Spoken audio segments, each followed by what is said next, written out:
Assalamualaikum warahmatullahi wabarakatuh. Waalaikumsalam warahmatullahi wabarakatuh.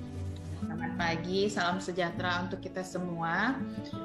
Pagi hari ini, alhamdulillah kita dapat berkumpul di Zoom meeting ini untuk melanjutkan perkuliahan, yaitu pertemuan ketiga pada mata kuliah pengantar statistik kesehatan. Di pertemuan kali ini kita akan membahas terkait dengan data. Ya, jadi ini merupakan proses berikutnya setelah kita sudah menentukan sampel. Nah, di sampel kita akan mengumpulkan data. Tapi kita harus tahu dulu data itu apa dan seperti apa yang akan kita cari di sampel gitu ya. Sehingga kita nanti akan mendapatkan data yang mempunyai karakteristik yang baik. Oke, nah ini yang akan kita bahas ada 5 hal. Namun memang 5 hal ini hanya singkat gitu ya. Nanti materinya mungkin hanya singkat dan nanti Ibu sampaikan di akhir contoh dari data dalam suatu penelitian. Nah, definisi data. Jadi data merupakan bentuk plural dari datum. Gitu ya. Jadi kalau bicara data berarti dia pasti banyak gitu ya, bukan hanya satu gitu ya. Dan ketika diistilahkan bahwa data itu merupakan himpunan angka yang merupakan nilai dari unit sampel kita sebagai hasil pengukuran atau pengamatan.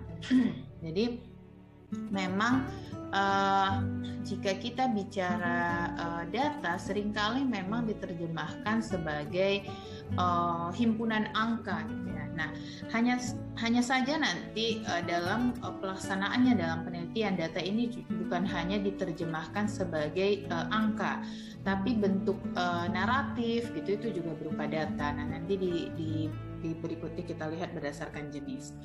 Nah, tujuan dari pengumpulan data adalah untuk memperoleh gambaran suatu keadaan.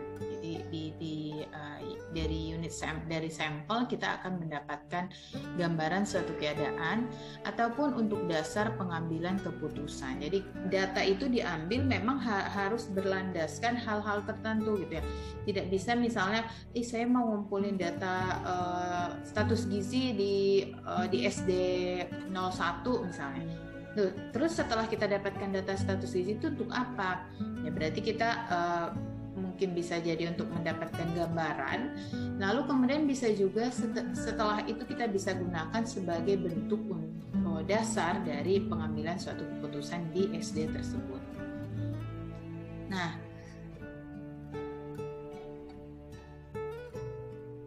oke. Jenis data, jadi berdasarkan jenisnya, maka jenis data itu dibagi menjadi 2, yaitu ada data kualitatif dan ada data kuantitatif. Nah, data kualitatif diperoleh dari hasil perhitungan dan tidak menyatakan kuantitatif, tetapi menyatakan sifat yang dikelompokkan ke dalam kategori. Nah, datanya selalu bilangan bulat dan jumlahnya didatakan dalam frekuensi. Biasanya dia itu biasanya data kualitatif yang dimaksud dalam hal ini biasanya dia berbentuk kategori. Jadi misalnya misalnya laki-laki dan perempuan, itu kategori. Ada kategori laki-laki, ada kategori perempuan. Atau setuju, kurang setuju, tidak setuju, atau misalnya kalian kalau ikut suatu webinar gitu ya, dievaluasi dia menyatakan silakan nilai pelaksanaan webinar ini, misalnya penyaji dalam menyampaikan materi, dia membuat buruk sekali, buruk, baik, sangat baik gitu ya. Nah, itu bagian dari yang namanya data kualitatif. Jadi biasanya dia bentuk kategori dan kategorinya ini pasti bilangan bulat. Pasti kalau nggak milih 1, milih 2, milih 3 atau milih 4 gitu ya. Nggak mungkin milihnya 1,5 gitu. Dan biasanya difrekuensikan. Jadi yang milih 1 itu 20 orang. Yang milih 2 itu 10 orang. Nah, itu bentuk yang dinyatakan dalam frekuensi. Nah, itu data kualitatif dalam definisi ini. Kemudian ada data kuantitatif. Nah, kalau data kuantitatif biasanya dihasilkan dari pengukuran, dari penilaian dengan alat tertentu yang mana dia dapat berupa bilangan bulat dan dapat juga berupa bilangan desimal. Jadi ada desimal gitu ya.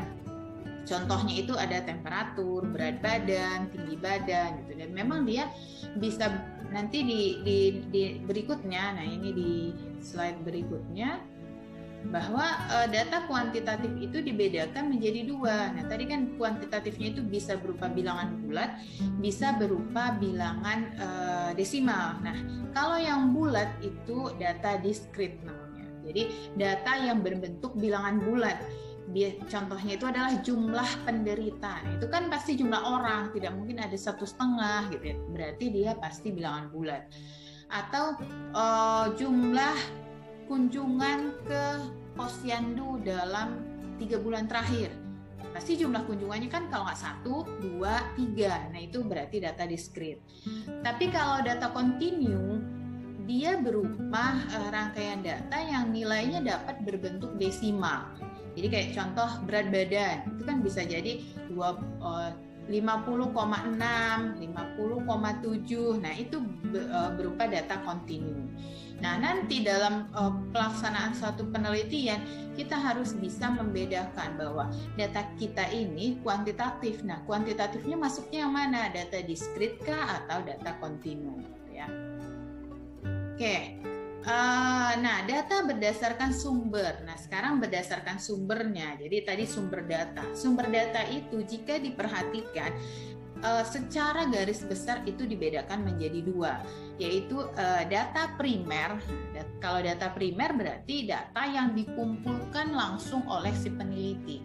Tapi bukan harus si peneliti. Jadi misalnya dia punya asisten peneliti, nah asisten peneliti ini yang kemudian mengkoordinir petugas di lapangan untuk mengumpulkan data. Nah berarti itu si peneliti yang langsung mengumpulkan data tersebut.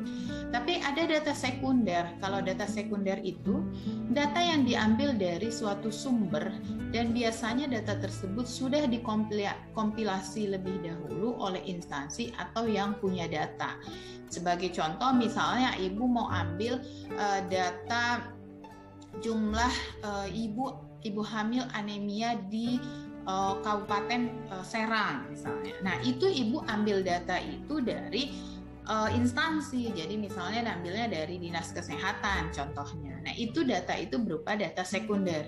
Berbeda kalau misalnya ibu turun langsung ke lapangan, ibu mau cari nih berapa sih jumlah ibu hamil yang anemia di Serang. Nah, kemudian ibu ambil sampel, dari sampel itu ibu bisa mendeskripsikan, menggambarkan bahwa dari 200 ibu hamil di Banten yang anemia itu sekitar 30% misalnya. Itu berarti ibu kumpulkan sendiri, berarti itu dengan data primer.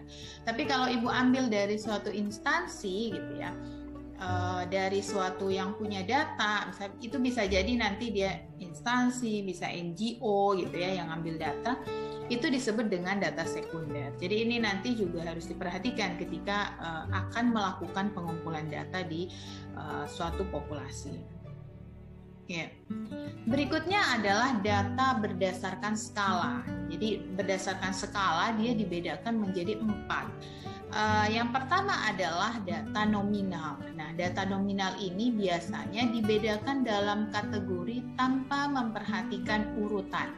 Jadi nggak ada urutannya dan tidak ada tingkatannya. Jadi sama aja kategori, misalnya yang pilihan A, B, atau C, atau D. Sama aja. Dan biasanya satu pengukuran hanya menghasilkan satu kategori.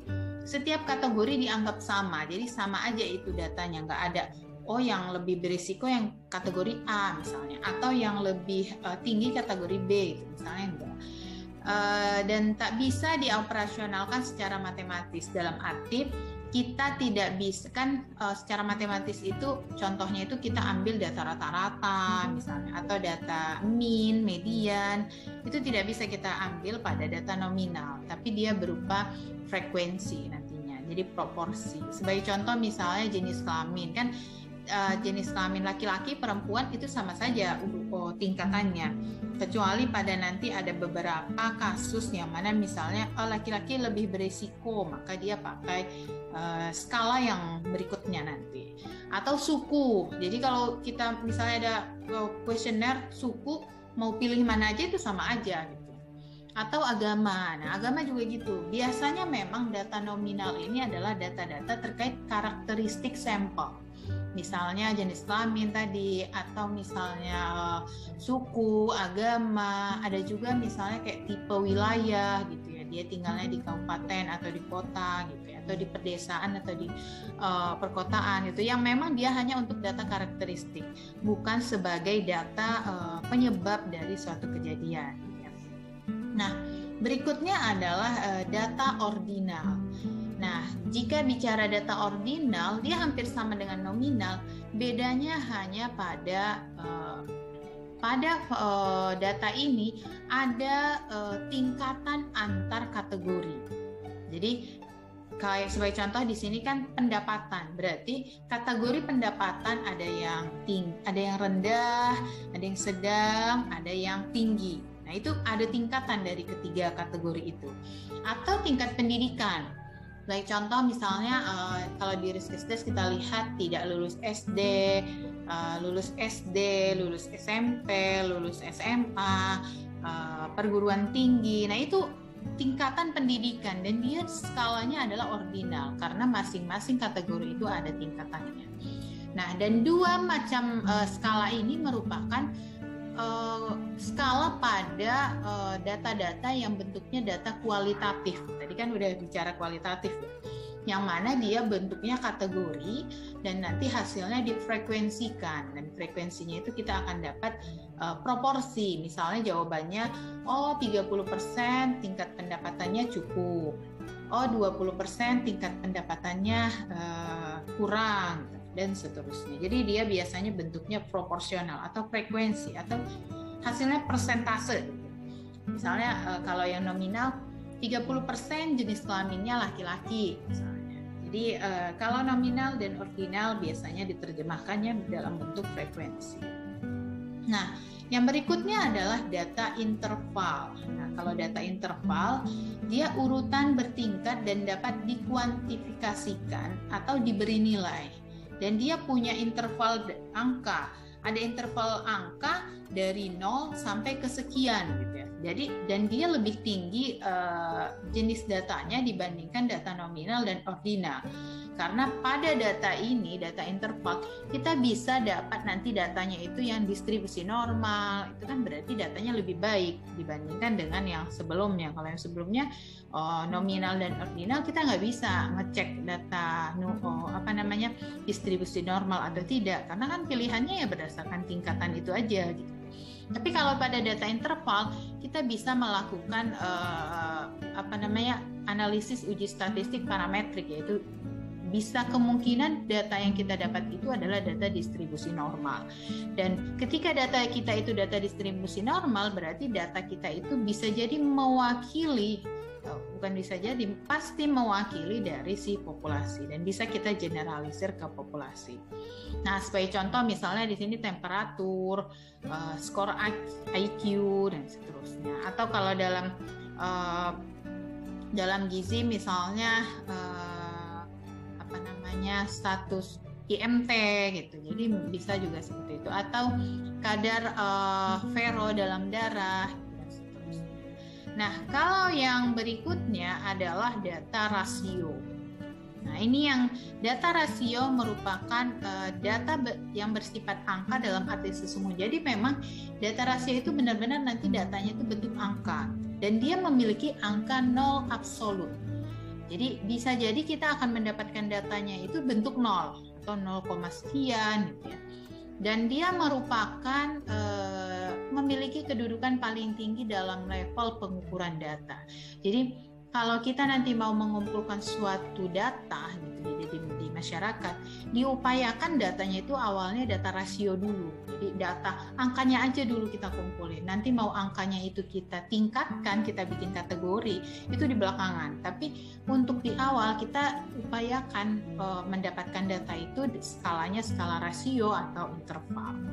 Nah, Dan ini dapat dioperasionalkan secara matematis, dalam arti bisa diambil data mean, median, modus, dan seterusnya. Sebagai contoh adalah asupan energi. Nah, asupan energi itu nanti pada atau asupan zat besi ya. Kalau energi mungkin belum ada yang mungkin konsumsinya di nol ya. Tapi kayak asupan zat besi misalnya, bisa jadi nanti dari hasil pengukuran nutri survei atau analisis zat gizinya, ternyata dia asupan zat besinya dalam sehari hanya sekitar 0,5 gitu misalnya. Jadi di data rasio itu bisa dalam bentuk angka 0 ya. Kalau yang interval enggak, dia pasti lewat dari angka 0 itu, tidak ada di angka absolut 0. Oke. Nah, karakteristik data yang baik. Jadi secara umum sebenarnya jika ditanya bagaimana karakteristik data yang baik, kita bisa lihat bahwa tujuan dan masalah data harus digambarkan secara jelas sehingga tidak menimbulkan keraguan kepada pembaca. Jadi penyampaian suatu data itu disampaikan dengan baik dan jelas. Nah, itu salah satu karakteristik data yang baik gitu ya.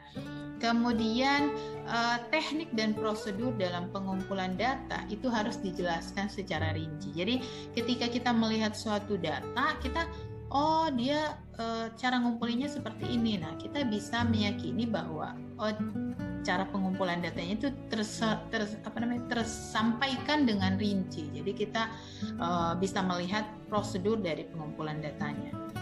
Berikutnya adalah objektivitas data harus tetap dijaga dengan menunjukkan bukti-bukti mengenai sampel yang diambil. Biasanya kalau riset menengah dalam arti gini, jumlah sampelnya nggak terlalu banyak, kemudian dilakukan di suatu SD. Nah, misalnya SD itu kelas 4, 5, 6. Nah, kita harus bisa menunjukkan bahwa kita mengambil sampelnya itu dengan metode pengambilan sampel yang sesuai dari kelas 4, 5, 6 itu. Jangan sampai kita si A ini saudara saya, udah ikut aja jadi sampel. Si B, saya nggak suka lihat si B, ya udah nggak usah jadi sampel gitu misalnya. Jadi itu adalah objektivitas data terlihat dari pengambilan sampelnya. Nah, yang keempat adalah kekurangan-kekurangan selama pelaksanaan pengumpulan data harus diinformasikan secara jujur dan dijelaskan dampak dari kekurangan data tersebut.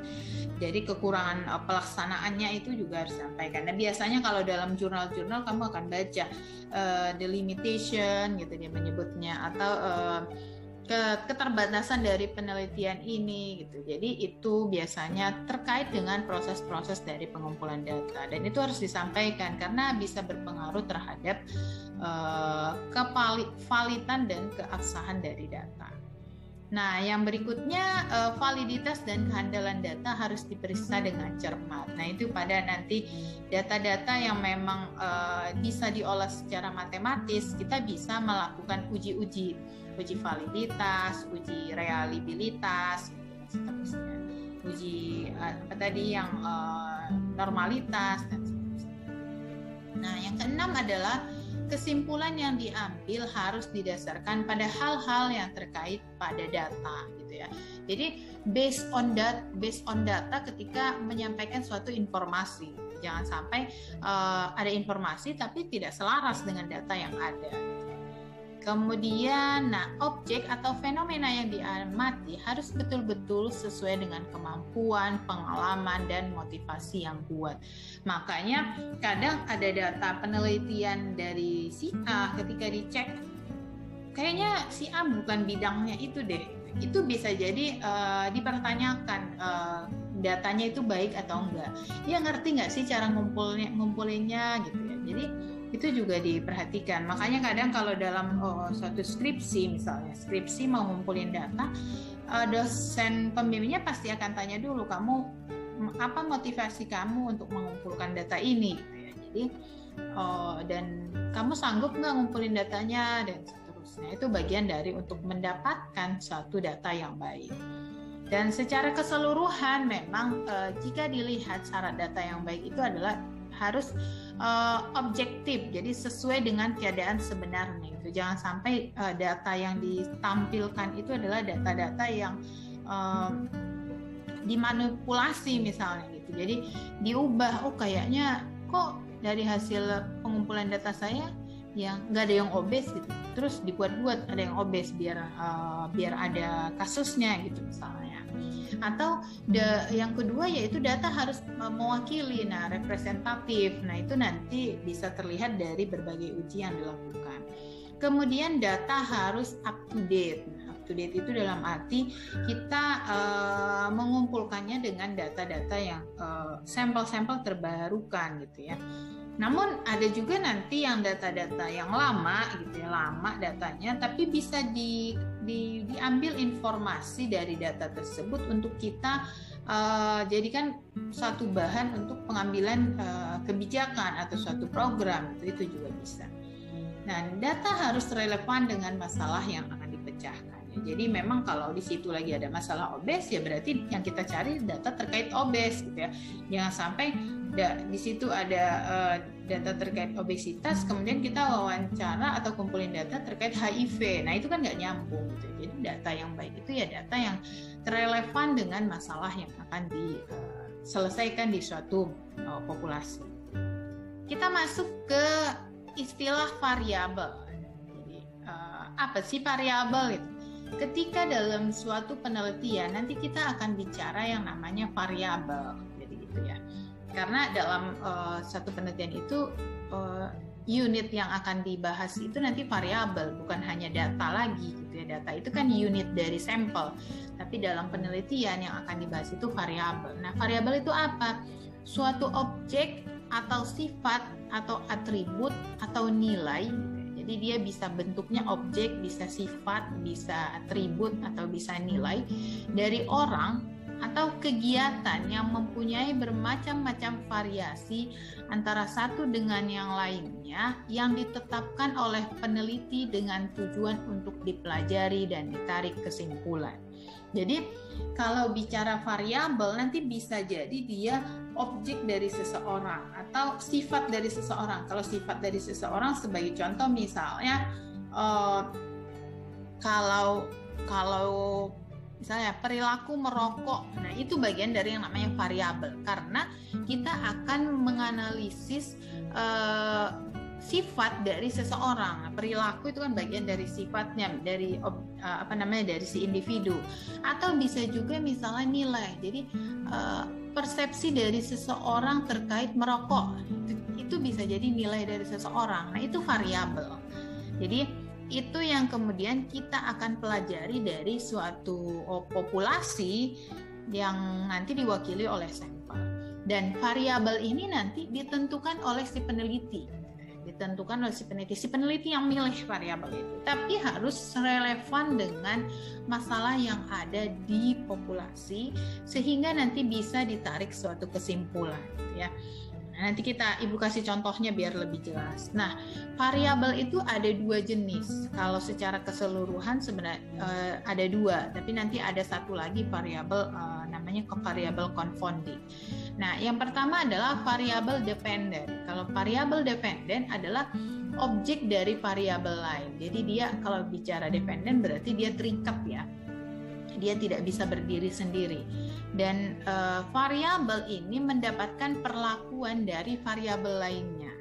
Biasanya dalam satu penelitian hanya ada satu variabel dependen. Jadi kalau secara mudahnya dikatakan variabel dependen atau terikat itu adalah variabel akibat gitu ya. Jadi tapi tidak semua ya bisa dikatakan akibat gitu. Jadi kalau kita mau bicara lihat dalam suatu variabel dalam suatu penelitian, biasanya yang jadi variabel dependen itu adalah variabel output atau outcome gitu ya. Jadi itu variabel dependen. Yang mana output ini tidak bisa berdiri sendiri, pasti dia ada penyebabnya, yaitu variabel independen. Nah, variabel independen atau variabel bebas itu variabel yang memberikan pengaruh terhadap variabel dependen.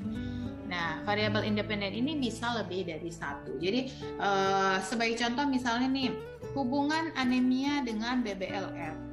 Nah, berarti yang jadi variabel independen adalah anemianya. Karena si anemia ini yang memulai munculnya BBLR. Dan BBLR merupakan variabel dependen karena dia tidak bisa berdiri sendiri.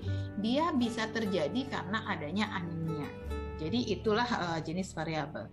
Ada juga satu lagi variabel yang namanya variabel confounding. Variabel confounding itu adalah variabel perancu. Variabel perancu itu bisa jadi dia ada hubungan dengan variabel dependen, tapi bisa juga dia menjadi mempunyai hubungan dengan variabel independen. Jadi dia biasanya ada di tengah, tapi bukan di tengah dalam bentuk sejajar, tapi dia terpisah karena dicurigai dia bisa memberikan pengaruh terhadap variabel independen, tapi bisa juga memberikan pengaruh pada variabel dependen. Sebagai contoh nih, misalnya tadi hubungan anemia dengan BBLF ya, tapi ternyata ada variabel confounding asupan ibu. Nah, asupan ibu itu kan bisa ngaruh kepada anemianya si ibu ya, tapi bisa juga ngaruh kepada berat badan bayi saat lahir. Jadi itu bisa jadi contoh variabel confounding. Dan itu bisa diuji dalam statistik ya, bisa kita uji benar nggak sih dia confounding atau enggak. Itu bisa nanti diuji. Tapi yang awal ini Ibu perkenalkan dulu yang dependen dan independen. Nah, contohnya dalam suatu penelitian, tujuan penelitiannya itu adalah untuk mengetahui hubungan ASI eksklusif dengan kejadian stunting di wilayah kerja UPT Puskesmas Klecorejo, Kabupaten Madiun, sebagai contoh. Jadi, variabel dependennya adalah variabel yang dibebani, yaitu kejadian stunting. Dan variabel independennya adalah ASI eksklusif. Jadi ASI eksklusif ini yang akan memberikan pengaruh terhadap kejadian stunting. Jadi itu contoh dari satu penelitian. Nah, jika diklasifikasikan nantinya dalam bentuk data, kita lihat variabel dependen, dia kejadian stunting. Kejadian stunting itu dia diukur dengan cara melihat data tinggi badan dan usia ya kan, pakai TB/U gitu ya. Kemudian diambil dapat nanti Z-score. Nah, Z-score ini dia ketika kita ambil hanya data Z-score, itu berarti dia datanya adalah skala interval ya, skala interval karena dia dari min 2, 0, salah, bukan interval berarti rasio, karena bisa jadi ada 0 skornya nanti. Jadi Z-skornya itu bisa jadi nanti kita akan dapat ada yang di atas 0, ada yang di bawah 0, berarti rasio ya. Ketika kita misalnya mengukurnya itu hanya mengambil data Z-score. Tapi kemudian kalau udah bicara kejadian stunting gitu ya, berarti kan ada yang stunting, ada yang enggak. Itu berarti sudah dikategorikan.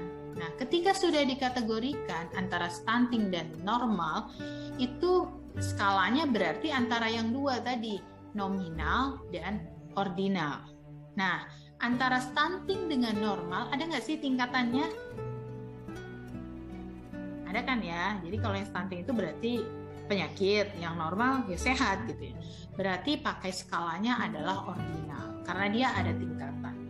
Nah, itu cara mendefinisikan suatu variabel ke dalam bentuk data. Jadi, kejadian stunting itu adalah variabelnya, tapi data yang kita kumpulkan apa? Tinggi badan dan usia. Nah, kemudian nanti ketika kita menerjemahkannya dalam bentuk kategori atau dalam bentuk definisi, hasilnya kan kalau dependen ini adalah hasilnya kategori ya. Nah, ketika dia kategori berarti kita lihat skalanya. Skalanya berarti antara nominal dan ordinal. Karena dia ada tingkatan, berarti dia pakainya ordinal. Nah, yang dependen. Yang dependen tadi ASI eksklusif. Jadi ASI eksklusif berarti kan ya dan tidak. Kalau bicara ya dan tidak dalam tadi skala, jadi skalanya berarti antara nominal dan ordinal karena dia kan kategori ya. Jadi kategorinya antara ya dan tidak. Maka skalanya antara nominal dan ordinal. Nah, kita lihat antara yang ASI eksklusif dengan yang tidak ASI eksklusif itu ada tingkatan nggak terhadap stunting? Coba ada yang bisa jawab nggak? Ada nggak perbedaan dampak dari yang ASI dengan yang tidak ASI pada kejadian stunting? Ada. Berarti karena ada perbedaan dampak itu, maka dia bertingkat. Jadi skalanya ordinal. Jadi dalam melihat skala ketika sudah bicara variabel, kita harus melihat pengaruhnya terhadap dependen. Jadi kalau misalnya independennya itu nih, Ibu contohin misalnya tipe wilayah. Tadi kan tipe wilayah kita ambil sebagai data karakteristik ya. Tapi kemudian kita lihat tipe wilayah, ada satu perkotaan, ada satu pedesaan. Tipe wilayah itu melihat hubungan tipe wilayah dengan obesitas. Nah, ketika kita lihat dari berbagai penelitian-penelitian terdahulu, literatur gitu dibaca-baca, ternyata tipe wilayah itu beda loh. Orang yang di kota itu lebih beresiko terhadap obesitas. Nah, karena adanya tingkatan dalam pengaruh terhadap variabel dependen, maka skalanya akan berubah. Kalau tadi kan kita karena karakteristik, berarti skalanya apa?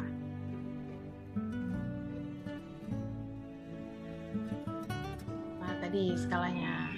Kalau dia tadi bentuknya karakteristik, kita hanya pengen tahu nih dia tinggalnya di kota atau pedesaan. Jadi dia skalanya adalah nominal.